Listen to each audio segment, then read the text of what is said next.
வணக்கம். வேந்தரின் உச்சிவேளை பகல் செய்திகளுக்காக பிரவீனா, ராகப்பிரியா. முதலில் தலைப்புச் செய்திகள்.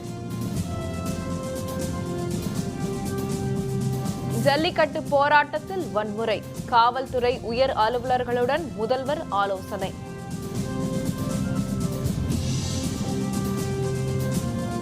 தமிழகத்துக்கு நீட் தேர்வு தேவையில்லை, சட்ட முன்வரைவு கொண்டுவர ஸ்டாலின் வலியுறுத்தல்.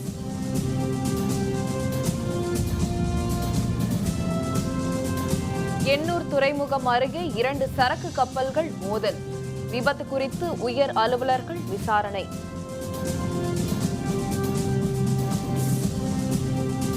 தென் மாவட்டங்களில் மழைக்கு வாய்ப்பு, வானிலை ஆய்வு மையம் தகவல்.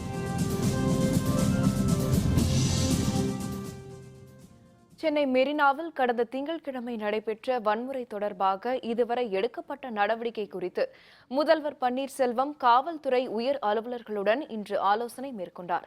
ஜல்லிக்கட்டு போராட்டத்தின் போது சென்னை மற்றும் கோயம்புத்தூர், ஈரோடு, மதுரை, அலங்காநல்லூர் உள்ளிட்ட இடங்களில் தடியடி மற்றும் வன்முறை நிகழ்வுகள் ஏற்பட்டது. இதனைத் தொடர்ந்து தமிழக சட்டப்பேரவையில் பேசிய முதல்வர் பன்னீர்செல்வம், ஜல்லிக்கட்டு போராட்டத்தை சமூக விரோதிகள் சிலர் திசை திருப்பினர் என்றும் அதனால்தான் காவல்துறையினர் தடியடி நடத்தி கலைக்க வேண்டியதாயிற்று என்றும் விளக்கமளித்தார். இதனிடையே சென்னை மெரினாவில் நடைபெற்ற வன்முறை சம்பவம் தொடர்பாக இதுவரை எடுக்கப்பட்டு வரும் நடவடிக்கை குறித்து தமிழக காவல்துறை தலைவர் ராஜேந்திரனுடன் முதல்வர் பன்னீர்செல்வம் இன்று ஆலோசனை மேற்கொண்டார். இதில் சென்னை மாநகர காவல்துறை ஆணையர் ஜார்ஜ் உட்பட உயர் அலுவலர்கள் கலந்து கொண்டனர்.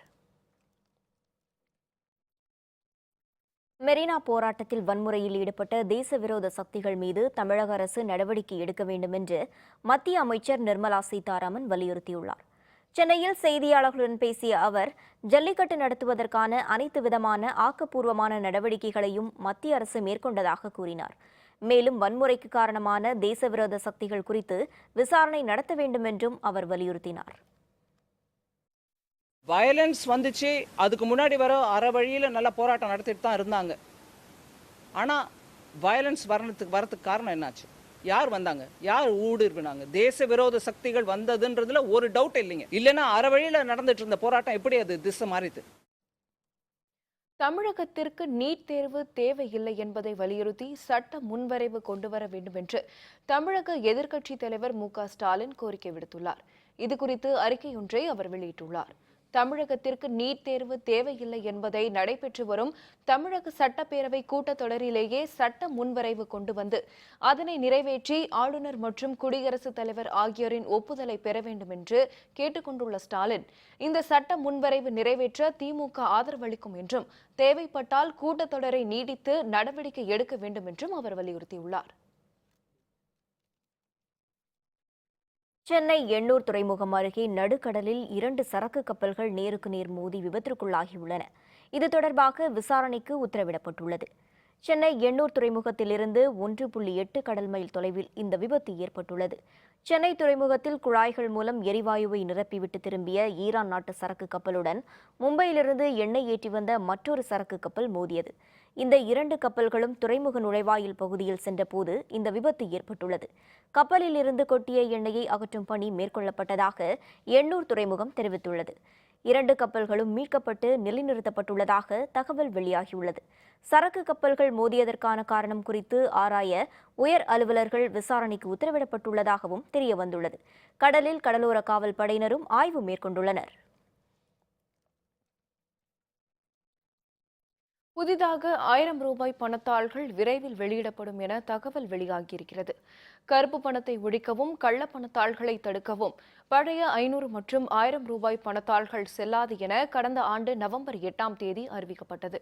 அதற்கு பதிலாக புதிய 500 மற்றும் 2000 ரூபாய் பணத்தாள்கள் வெளியிடப்பட்டன. இருப்பினும் 2000 ரூபாய் பணத்தாள்களை மாற்றுவதில் பல சிக்கல்கள் உள்ளதாக புகார்கள் எழுந்துள்ளன. இதற்கிடையில் பல்வேறு பாதுகாப்பு அம்சங்களுடன் புதிய வண்ணம் மற்றும் வடிவமைப்புடன் 1000 ரூபாய் பணத்தாள்களை மீண்டும் கொண்டு வருவது என மத்திய அரசு முடிவு செய்துள்ளது. இது பார்வையற்றோரும் பயன்படுத்தும் வகையில் இருக்கும் என்றும் தற்போது இதற்கான பணிகள் நடைபெற்று வருவதாக மத்திய நிதித்துறை அலுவலர்கள் தெரிவித்தனர். இதனிடையே வங்கிகள் மற்றும் ஏடிஎம்களில் இருந்து பணம் எடுப்பதற்கான தற்போதைய கட்டுப்பாடுகளை முழுமையாக விலக்கிக் கொள்வது குறித்தும் விரைவில் அறிவிப்பு வெளியாகும் என அவர்கள் கூறினர். பொது வரி ஏய்ப்பு தடுப்பு சட்ட விதிகள் வரும் ஏப்ரல் 1ஆம் தேதி முதல் நடைமுறைக்கு வருகின்றன. மொரிஷியஸ், இந்தோனேஷியா போன்ற வெளிநாடுகளில் மேற்கொள்ளப்படும் முதலீடுகளில் வரி ஏய்ப்பு நடைபெறுவதை தடுக்கும் வகையில் பல்வேறு கட்டுப்பாடுகளுடன் கூடிய பொது வரி ஏய்ப்பு தடுப்பு விதிமுறைகள் கொண்டுவரப்பட்டுள்ளன. இந்த விதிமுறைகள் ஏற்கனவே திட்டமிட்டபடி ஏப்ரல் 1ஆம் தேதி நடைமுறைக்கு வரும் என்றும் மத்திய நேரடி வரி வாரியம் தெரிவித்துள்ளது. இதனால் வெளிநாட்டு நிதி மேலாண்மை நிறுவனங்கள் வாயிலாக மேற்கொள்ளும் வரிச்சலுகை பெறாத முதலீடுகளுக்கு பிரச்சினை எதுவும் ஏற்படாது எனவும் கூறப்பட்டுள்ளது. வரி ஏய்ப்பை தடுப்பதற்கான விதிமுறைகள் ஏற்கனவே பிரிட்டன், சீனா, சிங்கப்பூர் போன்ற நாடுகளில் நடைமுறையில் உள்ளது குறிப்பிடத்தக்கது. ஆதார் அட்டை மூலம் பணம் பரிமாற்றம் செய்யும் புதிய திட்டத்தை விரைவில் அறிமுகப்படுத்த மத்திய அரசு முடிவு செய்துள்ளதாக தகவல் வெளியாகியிருக்கிறது.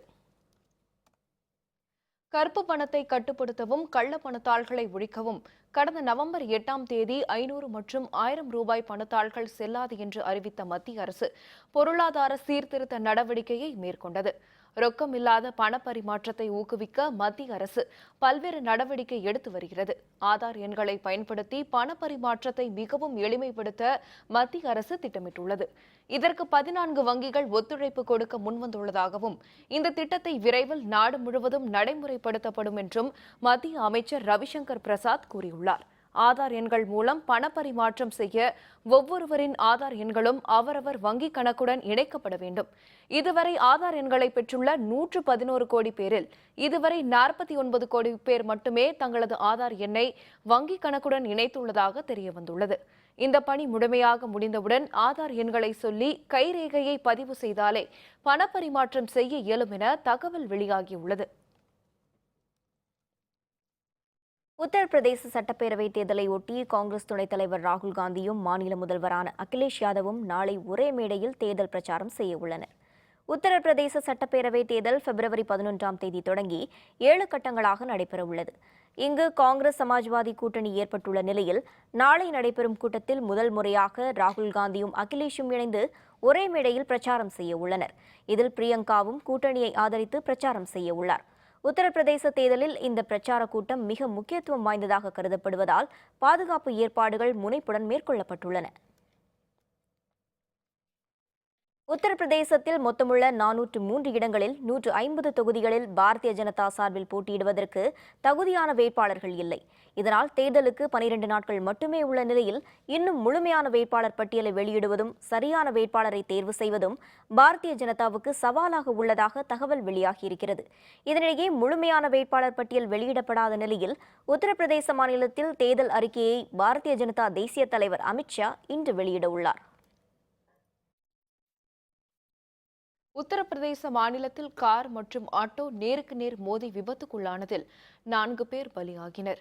காசியாபாத்தில் கார் மற்றும் ஆட்டோ நேருக்கு நேர் மோதியது. இந்த விபத்தில் ஆட்டோவில் இருந்த 4 பயணிகளும் பலியாகினர். இந்த விபத்தில் காரில் பயணம் செய்து படுகாயமுற்ற 2 மருத்துவமனையில் அனுமதிக்கப்பட்டுள்ளனர். விபத்தில் சிக்கிய விலை உயர்ந்த ஆடி காரில் காற்றுப்பை இருந்ததால் 2 பேரும் காப்பாற்றப்பட்டனர். விபத்து குறித்து காவல்துறையினர் விசாரித்து வருகின்றனர். கர்நாடகத்தின் பாரம்பரிய விளையாட்டான கம்பாலா போட்டிக்கு விதிக்கப்பட்டுள்ள தடையை நீக்க வலியுறுத்தி மாணவர்களும் பொதுமக்களும் வீதியில் திரண்டு போராட்டத்தில் ஈடுபட்டனர். கர்நாடகத்தில் நடத்தப்படும் இந்த போட்டியில் எருமை மாடுகளை வயலில் ஓட்டி செல்லப்படுவது வழக்கம். இந்த போட்டியின் போது எருமை மாடுகள் துன்புறுத்தப்படுவதாக விலங்குகள் நல அமைப்பான பீட்டா கர்நாடக உயர்நீதிமன்றத்தில் வழக்கு தொடர்ந்தது. வழக்கை விசாரித்த நீதிபதிகள் கம்பாலா போட்டி நடத்த தடை விதித்து உத்தரவிட்டனர். இந்த வழக்கு உயர்நீதிமன்றத்தில் வரும் 30ஆம் தேதி விசாரணைக்கு வருகிறது. இந்நிலையில் மங்களூருவில் உள்ள பல்வேறு கல்லூரிகளைச் சேர்ந்த ஆயிரக்கணக்கான மாணவர்கள் ஒன்று கூடி இன்று போராட்டத்தில் ஈடுபட்டனர். இதேபோல் கர்நாடகத்தின் பல்வேறு பகுதிகளிலும் கம்பாலா போட்டிகளுக்கு அனுமதி வழங்க கோரி போராட்டங்கள் நடைபெற்று வருகின்றன.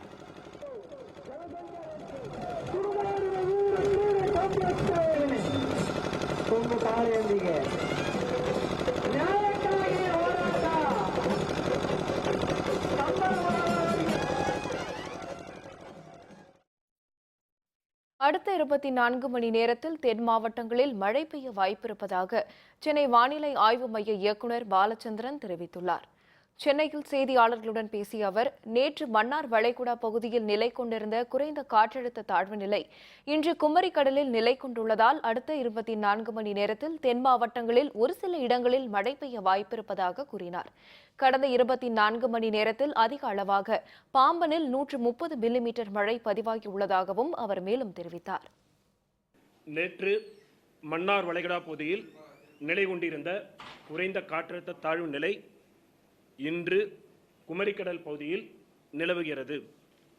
இதன் காரணமாக அடுத்து வரும் 24 மணி நேரத்தில் தென் தமிழகத்தில் ஒரு சில இடங்களிலும், வட தமிழகம் மற்றும் புதுவையில் ஓரிரு இடங்களிலும் மிதமான மழை பெய்யக்கூடும். இது மேற்கு திசையில் நகர்ந்து செல்வதால் நாளை, அதாவது ஜனவரி 29 முதல் மழை வெகுவாக குறைந்துவிடும். கடந்த 24 மணி நேரத்தில் தமிழகத்தில் பரவலாக மழை பெய்துள்ளது. அதிகபட்சமாக பாம்பனில் 13 சென்டிமீட்டரும், ராமேஸ்வரத்தில் 11 சென்டிமீட்டரும் பதிவாகியுள்ளது. பறவை காய்ச்சலுக்கு 2 பெண்கள் பலி, மேலும் 19 பேருக்கு பாதிப்பு. விவரம் விளம்பர இடைவேளைக்கு பிறகு.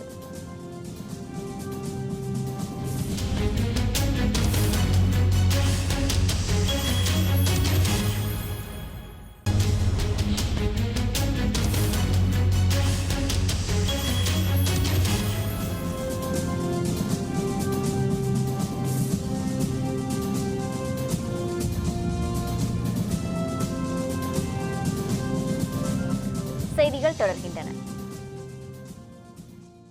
சென்னையில் ஜல்லிக்கட்டு போராட்டத்தில் ஈடுபட்ட மாணவர்களை தாக்கிய காவல்துறையினரை கண்டித்து நடைபெற்ற ஆர்ப்பாட்டத்தில் பலர் பங்கேற்றனர். தமிழக உரிமைகளுக்கான அனைத்து மாணவர் கூட்டமைப்பு சார்பில் சென்னை வள்ளுவர் கோட்டத்தில் ஆர்ப்பாட்டம் நடைபெற்றது. இதில் திரைப்பட இயக்குநர் கௌதமன், மே 17 இயக்கத்தின் ஒருங்கிணைப்பாளர் திருமுருகன் காந்தி உள்ளிட்ட பலர் பங்கேற்றனர்.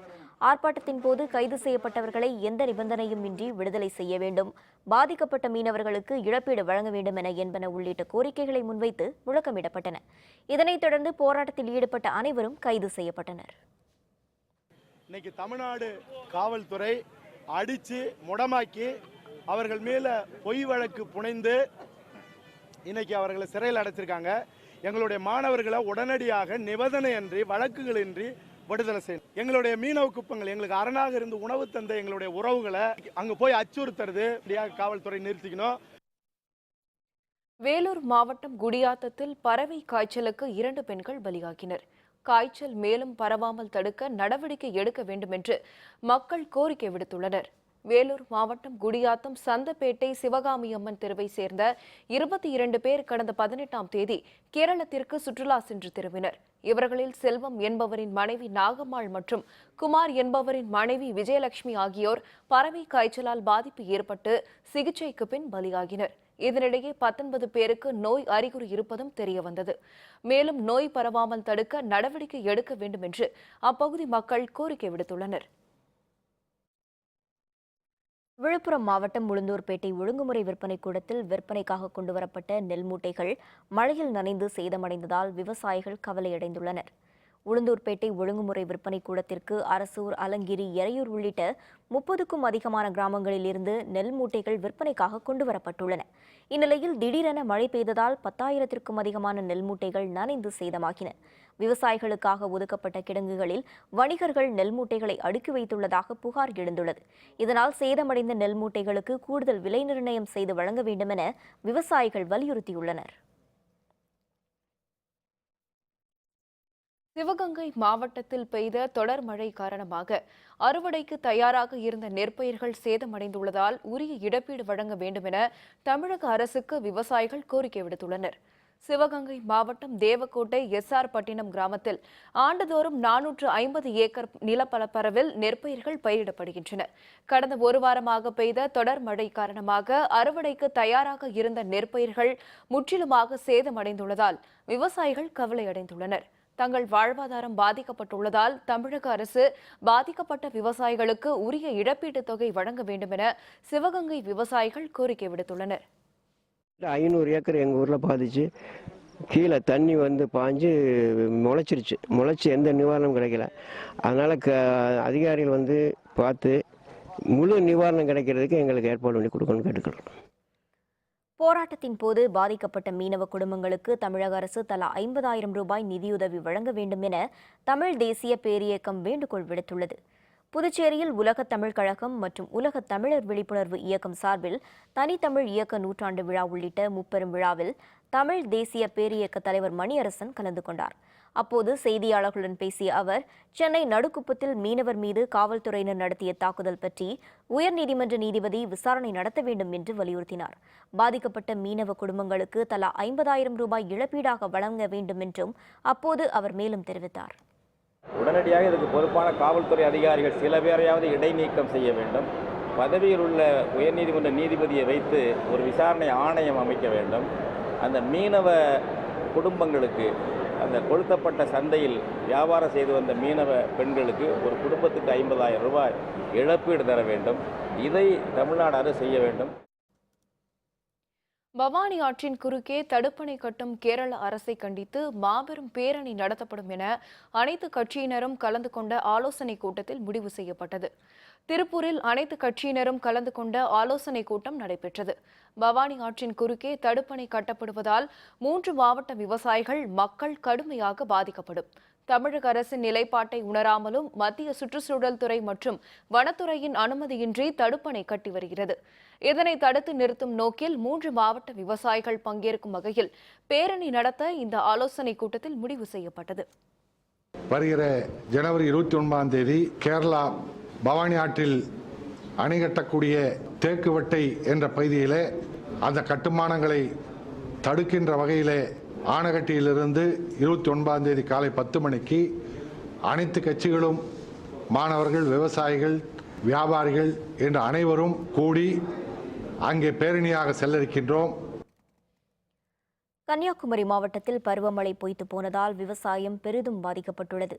வெளி மாவட்டங்களில் இருந்து வரும் அரிசி வரத்தும் குறைந்துவிட்டதால் கன்னியாகுமரி மாவட்டத்தில் அரிசி விலை கடுமையாக அதிகரித்துள்ளது. கன்னியாகுமரி மாவட்டத்தில் தென்மேற்கு மற்றும் வடகிழக்கு பருவமழைகளால் விவசாய பாசனத்துக்கு தண்ணீர் கிடைப்பது வழக்கம். மாவட்டத்தின் பல பகுதிகளில் நெல், வாழை உள்ளிட்ட பயிர்கள் சாகுபடி செய்யப்பட்ட நிலையில் இந்த ஆண்டு பருவமழை பொய்த்து போனதால் போதிய விளைச்சல் இல்லை. இதன் காரணமாக மாவட்டத்திற்கு தேவையான அளவு அரிசி கிடைக்கவில்லை. வெளி மாவட்டங்களிலும் கடும் வறட்சி காரணமாக அங்கிருந்து வரும் அரிசியின் அளவும் மிகவும் குறைந்துவிட்டது. இதன் காரணமாக கன்னியாகுமரி மாவட்டம் முழுவதும் அரிசி விலை கடுமையாக உயர்ந்துள்ளது. 100 கிலோ கொண்ட மூட்டை ஒன்றுக்கு 1000 முதல் 1500 ரூபாய் வரை விலை அதிகரித்துள்ளதால் மக்கள் அவதிப்படும் நிலைமை ஏற்பட்டுள்ளது. எனவே கன்னியாகுமரி மாவட்ட விவசாயிகளுக்கு வழங்க வேண்டிய வறட்சி நிவாரணத்தை விரைவாக வழங்க வேண்டும் என்று விவசாயிகளும் மக்களும் கோரிக்கை விடுத்துள்ளனர். விலை ரொம்ப கூடுதலாக இருக்குது. அது காரணம் என்னன்னு கேட்டிங்கன்னா பருவமழை பெய்யாததுனால, பருவமழை இல்லாததுனால விவசாயமே கம்ப்ளீட்டாக இல்லாமல் இருக்குது. அதனால் நெல் விலைகள்லாம் இருப்பு நெல்லுகள் தான். இருப்பு நெல்லுகளை வச்சுக்கிட்டு தான் இப்போ அப்படியே விவசாயிகள் கொஞ்சம் கொஞ்சம் விற்கிறதுனால விலைகள் கொஞ்சம் கூடிக்கிட்டே இருக்குது. ஒரு 1000 ரூபா 1500 ரூபா விலை கூட போகுது. அரிசி விலை கூடும், இன்னும் விலை கூடும். இப்போ அரிசி கடையில் வாங்க போனால் கடுமையான விலையாக இருக்குது. கேட்டால் மழை இல்லை, அதனால் அரிசி விலை கொடுன்னு சொல்லாங்க. கிலோவுக்கு 20 ரூபா இருந்தாலும் கிட்ட இருந்துட்டா இப்போ 35 ரூபாட்டா வந்தாச்சு. 35 ரூபா 40 ரூபா அந்த மாதிரி இருந்துட்டு அரிசியெல்லாம் வெளிமாவட்டம் தான் வருது, அதனால் விலை கொடுன்னு சொல்கிறாங்க. இப்படியே போயிட்டு ரொம்ப சங்கடமான சூழ்நிலைக்கு உருவாகும். மாவட்டத்தில் நெல் விவசாயம் மிகுந்த அளவில் பாதிக்கப்பட்டிருக்கு. இதன் காரணமாக மக்கள் பெரிதும் பயன்படுத்தக்கூடிய அரிசி போன்ற தானியங்களின் விலை வெகுவாக கூடியுள்ளது. செங்கல்பட்டு, டொப்பி போன்ற ரகங்கள் 28 ரூபா 27 ரூபாய்க்கு வித்துட்டு இருந்தது. இன்னைக்கு 44 ரூபா 45 ரூபாய் அளவுக்கு விற்கப்பட்டிருக்கு. உடனடியாக தமிழக அரசு புதிய வறட்சி நிவாரணங்களை விவசாயிகளுக்கு கொடுத்து விவசாய தொழிலாளர்களுக்கும் கொடுத்தாதான் இந்த வறட்சியின் பிடியிலிருந்து மக்களை பாதுகாக்க முடியும். நாமக்கல்லில் இலவச மின்சாரத்தை பயன்படுத்தி காவிரி ஆற்று நீரை முறைகேடாக உறிஞ்சி விற்பனை செய்பவர்கள் மீது நடவடிக்கை மேற்கொள்ள வேண்டும் என விவசாயிகள் கேட்டுக் கொண்டுள்ளனர். பரமத்தி வேலூரை அடுத்த ஜேடர் பாளையத்தில் காவிரி ஆற்றின் குறுக்கே தடுப்பணை கட்டப்பட்டுள்ளது. மேட்டூர் அணையிலிருந்து திறக்கப்படும் தண்ணீர் இங்கு சேமிக்கப்பட்டு பாசனத்திற்கு பயன்படுத்தப்படுகிறது. இந்நிலையில் கடந்த 1ஆம் தேதி முதல் ராஜா வாய்க்காலில் இருந்து தண்ணீர் நிறுத்தப்பட்டது. மேலும் ஆற்றில் நீர் குறைவாக உள்ள போது விவசாயிகள் ஒன்றிணைந்து மினி மோட்டார்கள் மூலம் நீரை இறைத்து தொட்டிகளில் சேமித்து பாசனத்திற்கு பயன்படுத்த அரசு அனுமதி வழங்கியுள்ளது. ஆனால் விவசாயிகள் என்ற போர்வையில் சிலர் இலவச மின்சாரத்தை பயன்படுத்தி குழாய்கள் மூலம் தண்ணீரை முறைகேடாக உறிஞ்சி விற்பனை செய்வதாக குற்றச்சாட்டு எழுந்துள்ளது. இவர்கள் மீது உரிய நடவடிக்கை மேற்கொள்ள வேண்டும் என விவசாயிகள் சார்பில் மாவட்ட நிர்வாகத்திற்கு கோரிக்கை விடுக்கப்பட்டுள்ளது. காவிரியிலிருந்து நேரடியாக தண்ணீருக்கு எந்தவித உரிமையும் இல்லை. ஆனால் தன்னுடைய சொந்த இதை கருதி தண்ணீர் எடுத்துக்கொண்டு தனிநபருக்கு விற்பனை செய்து வருகிறார்கள். இந்த தண்ணீர் திட்டத்தை தடுத்து நிறுத்த வேண்டுமாய் கேட்டுக்கொள்கிறேன். நாமக்கல் பகுதியிலே ஒரு ஏக்கர் 15 லட்சம் 20 லட்சம் ரூபாய்க்கு விற்பனை செய்து கொண்டிருக்கிறார்கள். அதையும் விவசாயிகளும் வாங்கி கொண்டு அதை விவசாயத்திற்கு பயன்படுத்தாமல் மற்ற பலவிதமான நோக்கங்களுக்காக பயன்படுத்தி கொண்டிருக்கிறார்கள். அதை தடை செய்யப்பட வேண்டும். நீலகிரி மாவட்டத்தில் சூழலுக்கு பயனற்ற யூக்கலிப்டஸ் மரங்களை அகற்றி காட்டு உயிர்களை பாதுகாக்கும் வகையில் சோலை மரக்கன்றுகள் நடவு செய்ய வேண்டும் என காட்டுயிர் ஆர்வலர்கள் கோரிக்கை விடுத்துள்ளனர். நீலகிரி மாவட்டம் உதகையில் 50% அதிகமான வனப்பகுதிகளை கொண்ட மாவட்டமாக உள்ள நிலையில் அரிய வகை தாவரங்கள் விலங்கினங்களும் அதிக அளவில் காணப்பட்டு வந்தன. இந்நிலையில் சோலை மரங்கள் அழிக்கப்பட்டு தேயிலை, காபி, யூக்கலிப்டஸ் மரங்கள் அதிக அளவில் நடவு செய்யப்பட்டதால் நிலத்தடி நீர் குறைந்து வருகின்றன. எனவே இவ்வகை மரங்களை உடனடியாக அகற்றி இயற்கை சூழலுக்கு பயன்படும் வகையில் சோலை மரக்கன்றுகளை நடவு செய்ய வேண்டும் என காட்டுயிர் ஆர்வலர்கள் தமிழக அரசிற்கு கோரிக்கை விடுத்துள்ளனர். இந்த இடத்துல மிகுந்த அடர்த்தியான அளவில் சோலை மரங்கள் வளர்ந்திருக்கின்றன. கிராம ஜனங்களும் நகர மக்களும் இன்னும் அதிக அளவில் வனத்துறையோடு ஒத்துழைத்து சோலை மரங்களுடைய வளர்ச்சிக்கு உறுதுணையாக இருந்தோமானால் மழை வளம் பெருகும், விலங்குகள் பாதுகாப்பாக இருக்கும். யூக்கலிப்டஸ் கடியில் வந்து ஷோலா ரீஜென்ரேட் ஆகிட்டு இருக்கு. நிறைய வைல்ட் லைஃப் ரிட்டர்ன் ஆகிருக்காங்க. So it is a very important area. அந்த யூக்கலிப்டஸை வந்து நம்ம கொஞ்சம் ரிமூவ் பண்ணோம்னா அந்த ஷோலா நல்லா வளர்ந்தால் நமக்கு தண்ணி கிடைக்கும், வைல்ட் லைஃபும் கிடைக்கும், பேர்டு பாப்புலேஷனுக்கு ரொம்ப நல்லாயிருக்கும். தைப்பூச விழாவையொட்டி நாகர்கோவிலில் இருந்து மேல்மருவத்தூர் ஆதிபராசக்தி சித்தர் பீடத்திற்கு பக்தர்கள் புனித பயணத்தை தொடங்கினர். கன்னியாகுமரி மாவட்டம் நாகர்கோவிலை அடுத்த கிருஷ்ணன் கோவில் பகுதியில் ஆதிபராசக்தி சித்தர் பீடம் உள்ளது. இங்கிருந்து ஆண்டுதோறும் தைப்பூச விழாவையொட்டி மேல்மருவத்தூர் ஆதிபராசக்தி சித்தர் பீடத்திற்கு புனித பயணம் மேற்கொள்வது வழக்கம். அதன்படி 41 நாட்கள் விரதமிருந்த பக்தர்கள் செவ்வாடை அணிந்து இருமுடி தாங்கி தங்கள் பயணத்தை இன்று தொடங்கினர். இதையொட்டி மழை வேண்டி கூட்டு பிரார்த்தனையும் நடைபெற்றது. வெடித்து சிதறுகிறது எரிமலை, சுற்றுலா பயணிகளுக்கு தடை. விவரம் விளம்பர இடைவேளைக்கு பிறகு.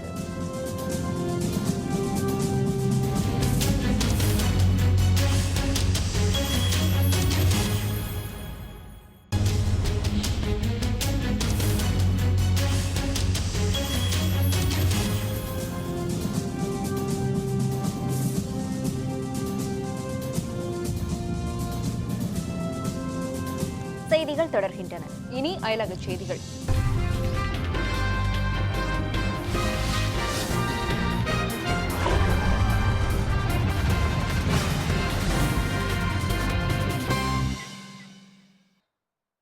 முறைகேடு வழக்கு தொடர்பாக நெதர்லாந்தின் நீதித்துறை அமைச்சர் ஆர்த் வேன் டர் ஸ்டெயூர் தமது பதவியை ராஜினாமா செய்தார். ஐரோப்பிய ஒன்றியத்தில் உள்ள நெதர்லாந்தில் நீதித்துறை அமைச்சராக இருந்தவர் ஆர்த் வேன் டர் ஸ்டெயூர். இவர் 2001ஆம் ஆண்டு தண்டிக்கப்பட்ட போதைப்பொருள் கடத்தல்காரருக்கு இழப்பீடு வழங்கியதில் முறைகேட்டில் ஈடுபட்டதாக வழக்கு தொடரப்பட்டது. இது தொடர்பாக நாடாளுமன்றத்தில் கடும் எதிர்ப்பு எழுந்ததை அடுத்து இவர் தமது பதவியை ராஜினாமா செய்துள்ளார். வருகிற மார்ச் மாதம் பொதுத் தேர்தலை சந்திக்க உள்ள நிலையில் ஆர்த் சார்ந்துள்ள வலதுசாரி தாராளவாத கட்சிக்கு பின்னடைவாக கருதப்படுகிறது. ஊழல் குற்றச்சாட்டில் ஏற்கனவே நீதித்துறை அமைச்சராக இருந்த இவோ ஆப்ஸ்டெல்டன், அவரது துணை அமைச்சர் பிரெட் டீவன் ஆகிய 2 பேர் பதவி விலகியுள்ளது குறிப்பிடத்தக்கது. ஹவாய் தீவில் உள்ள கிலாவியா எரிமலையிலிருந்து லாவா குழம்பு பொங்கி வழிவதால் சுற்றுப்பகுதிகளில் வெப்பம் அதிகரித்து காணப்படுகிறது. பசிபிக் கடல் பகுதியில் உள்ள ஹவாய் தீவில் கிலாவியா எரிமலை உள்ளது. இந்த எரிமலையின் வாய்ப்பகுதியில் லாவா எனப்படும் எரிமலை குழம்பு ததும்பி ஒரு ஏரி போல காட்சியளிக்கிறது. இந்த நிலையில் பெரும் சீற்றத்துடன் வழிந்து ஓடும் எரிமலை குழம்பு கடலில் கலந்துவிடும் சூழல் ஏற்பட்டுள்ளது. இதனால் வெப்பம் அதிகரித்து காணப்படுவதால் குறிப்பிட்ட எல்லை வரை செல்ல சுற்றுலா பயணிகளுக்கு தடை விதிக்கப்பட்டுள்ளது.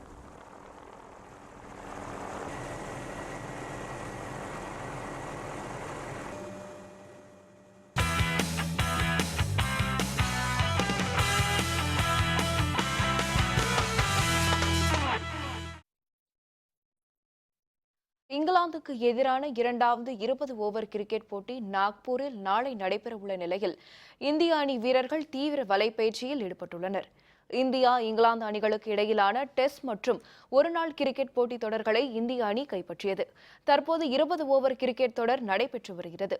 3 போட்டிகள் கொண்ட இந்த தொடரின் முதல் போட்டி கான்பூரில் நடைபெற்றது. இதில் இங்கிலாந்து அணி 7 விக்கெட் வித்தியாசத்தில் வெற்றி பெற்றது. இந்த தொடரின் 2வது போட்டி மகாராஷ்டிரா மாநிலம் நாக்பூரில் நாளை நடைபெற உள்ளது. முதல் போட்டியில் தோல்வியடைந்த நிலையில் நாளைய போட்டியில் வெற்றி பெற இந்திய அணி முனைப்புடன் களமிறங்கும் என எதிர்பார்க்கப்படுகிறது. இந்நிலையில் இந்திய வீரர்கள் தீவிர வலைப்பயிற்சியில் ஈடுபட்டுள்ளனர். மீண்டும் தலைப்புச் செய்திகள். ஜல்லிக்கட்டு போராட்டத்தில் வன்முறை, காவல்துறை உயர் அலுவலர்களுடன் முதல்வர் ஆலோசனை. தமிழகத்திற்கு நீட் தேர்வு தேவையில்லை, சட்ட முன்வரைவு கொண்டுவர ஸ்டாலின் வலியுறுத்தல். எண்ணூர் துறைமுகம் அருகே 2 சரக்கு கப்பல்கள் மோதல், விபத்து குறித்து உயர் அலுவலர்கள் விசாரணை. தென் மாவட்டங்களில் மழைக்கு வாய்ப்பு, வானிலை ஆய்வு மையம் தகவல். இத்துடன் வேந்தரின் உச்சிவேளை பகல் செய்திகள் நிறைவடைந்தன. மீண்டும் மாலை 5:30 மணிக்கு வேந்தரின் அந்தி மாலை தொடர் செய்திகளில் சந்திப்போம். வணக்கம்.